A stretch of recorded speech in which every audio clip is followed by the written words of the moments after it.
నువ్వేంటి ఇక్కడ? పెళ్లి చూపులు అక్కడ. అయితే నువ్వు ఇంకా ఎదగాలి పార్దు. అంటే ఈ డైరెక్షన్ లో కాదు, ఇక్కడ ఈ ఏరియాలో. ఈ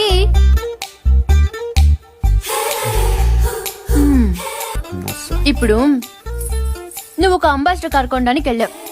పక్కనే ఒక బెంచ్ ఉంది. నువ్వేం కొంటావు? నువ్వు పోర్టబుల్ టీవీ కొనడానికి వెళ్ళావు. ఆ పక్కన ఒక పెద్ద ప్లాస్మా ప్లాస్మా టీవీ ఉంది. నువ్వేం కొంటావు? అక్క అంబాసిడర్, నేను బెంజు. అది పోర్టబుల్. నేను ప్లాస్మా. అది లైఫ్ బాయ్. నేను లక్స్. అందుకే